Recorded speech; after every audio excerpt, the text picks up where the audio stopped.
Retired Australians are faring well, reasonably, in the cost of living crisis as their living costs are climbing slower than overall inflation. According to a new ASFA retirement standard from the Association of Superannuation Funds of Australia. So we've got new details this morning, some new numbers on how you can retire comfortably. So the figures are, for a couple to retire comfortably, costs just north of $70,000 a year. For singles, that figure is about $50,000 a year, give or take.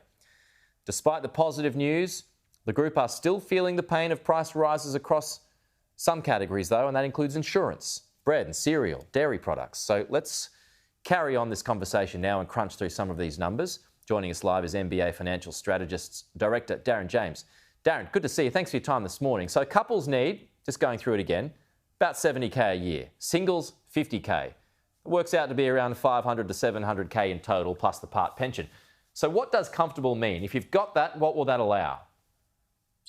Well, it allows you, Peter, to do things in life that you would plan to do when you're in retirement, which, you know, obviously includes things like the discretionary spend of going on holiday, eating out, and meeting your normal bills, day-to-day bills.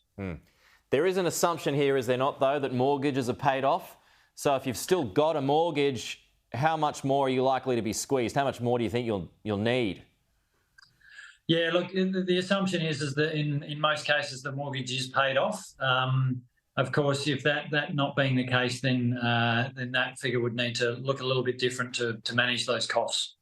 As we get older and as we move forward, talking 10, 20, 30, 40 years down the track from now, and people right now, as you know, they're taking on bigger mortgages, how much will that make things tougher as we get older? How much more do you think we'd need by then?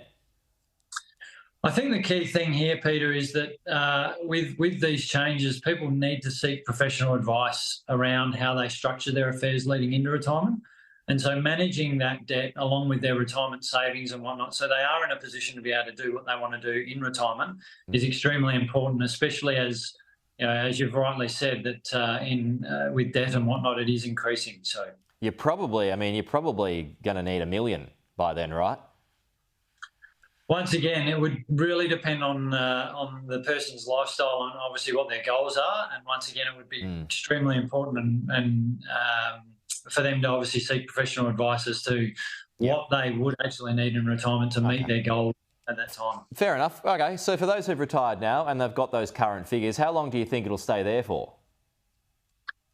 Well, the benefit at the moment is the cohort right now has the ability to really capitalise on the current situation. We are seeing, obviously, the situation where these people are getting much higher rates of return on their term deposits, their bank accounts. Obviously, share markets have been really good. Housing prices have gone up. So while this continues and we're in this sort of position, it sort of sets them up really well. Once again, if they've structured their affairs right, then they can manage through this quite comfortably. And if you don't have those figures, things pretty tough out there, as we know. Yeah, it can be. And once again, you know, in those situations, seeking professional advice can't be understated from that side of things. So. All right. Darren, appreciate your time. Thank you. We'll talk to you again soon.